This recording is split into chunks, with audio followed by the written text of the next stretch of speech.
There is a war that rages quietly inside you, one no one sees, one you rarely speak of, not even to yourself. It does not come with the sound of marching armies or the clash of swords, but it is there nonetheless, in the hush between your thoughts, in the way your breath catches when you're alone, in the strange weight that settles over you on days when everything seems fine, and yet nothing feels right. You carry this battle like an old wound, familiar, persistent, always waiting beneath the surface, ready to ache again when you least expect it. You were never taught how to be at peace with yourself, only how to perform well enough for others, to believe you are. From childhood you learned to split into parts, the part that tries hard, the part that hides, the part that doubts, the part that dreams, and then quickly silences itself. These fragments of you have been speaking in different voices, sometimes arguing, sometimes whispering warnings, always trying to protect you from something they cannot name. And so you live with a kind of inner dissonance, a quiet war where both sides are you and neither side can truly win. It began long ago, perhaps, with fear, not the sharp kind that makes you run, but the slow kind that makes you shrink. Fear of failure, yes, but also fear of success. Fear of being seen and fear of being overlooked. Fear that if you let go of control, even for a moment, everything will fall apart. Then came guilt, soft and heavy like winter fog, wrapping around your choices, making you question whether you are doing enough, being enough, giving enough. Guilt for what you've done and guilt for what you haven't. Guilt for wanting more and guilt for not wanting it loudly enough. And shame.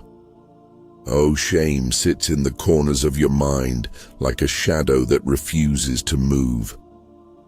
It tells you that somewhere, deep inside, you are flawed, broken, unworthy, not because of anything you've done necessarily, but simply because you were made to feel that way by someone else's gaze, someone else's expectations, someone else's need for you to be smaller, quieter, more obedient. Shame doesn't argue, it just lingers, poisoning the places where self-love might grow. Then there is trauma, old and buried, still shaping the way you walk through life. Maybe it was a word spoken too sharply, a hand pulled away when you needed it most, a promise broken before you even knew what promises meant. Trauma doesn't announce itself.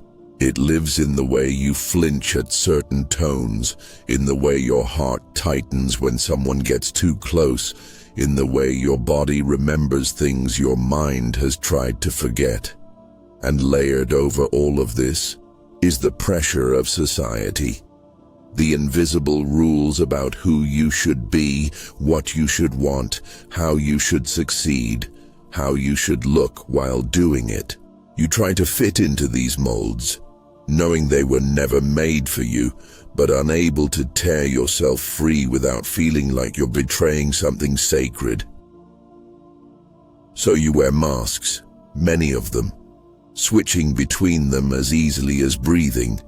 One for work, one for family, one for friends, one for yourself when you think no one is watching. But the problem with masks is that they don't just hide. They begin to shape you.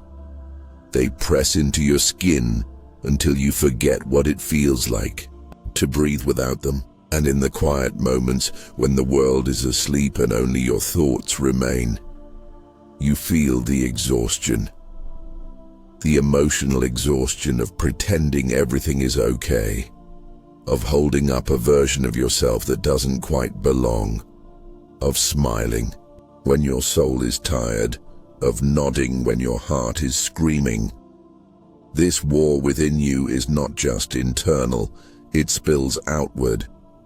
It shows in the way you hesitate to trust others, in the way you pull back just when connection begins to bloom.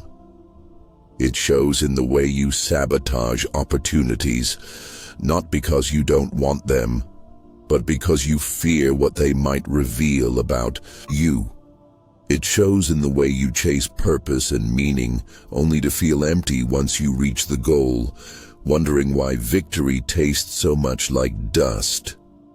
And it shows in the way you lose touch with your own voice, mistaking the noise of the world for the rhythm of your soul. But here is something few people say. You were never meant to be perfect. You were never meant to be whole all the time, to have all the answers, to be strong in every way. You were made to be human, which means you were made to break, to heal, to break again, to keep going. The war inside you isn't proof that something is wrong with you. It's proof that you are alive, that you have felt deeply, loved imperfectly, lost things that mattered, and still found ways to survive. What if the first step toward peace wasn't to fight harder, but to stop, to sit quietly with yourself, not as an enemy, but as a friend, to listen, not to fix, not to change, but simply to hear what has been buried beneath years of noise? What if you gave yourself permission to be confused, to be afraid, to be angry, to be sad, without rushing to cover it up with productivity or distraction? What if you allowed silence to become your teacher, not your punishment? Stillness is not the absence of movement, but the presence of awareness. It is in stillness that you begin to see the patterns, the triggers, the wounds that have been guiding your steps without your consent. In stillness, you learn that you do not have to agree with every thought that passes through your mind, nor obey every emotion that rises like a tide. You begin to understand that healing is not about erasing the past, but about making space for it, to hold it gently, without letting it define you. Letting go does not mean forgetting. It means choosing not to carry the weight of every mistake, every regret, every hurt, as though they prove something about who you are. Letting go means recognizing that you did the best you could with what you had, and that your best was enough, even if it wasn't perfect. Even if it wasn't brave enough, smart enough, loving enough, it was enough, and that is not a small thing. And as you begin to soften toward yourself, something shifts. You start to notice the beauty in your imperfections, the poetry in your contradictions. You realize that you are not one person, but many, a mosaic of experiences, scars, hopes, failures, and quiet triumphs. You begin to treat yourself with the same kindness you offer others, not because you deserve it conditionally, but because you are human, and that is reason enough. In time, the war within quiets, not because it ends in victory, but because it transforms into understanding. You no longer see your inner conflict as something to defeat, but as something to tend, to care for, to listen to honor. And in that tending, you find peace not as a destination, but as a presence. A steady, gentle knowing that you are not alone, that you are not broken, that you are exactly where you need to be. So take a breath now. Let it settle deep into your chest. Feel the weight of your story, not as a burden, but as a testament to your resilience.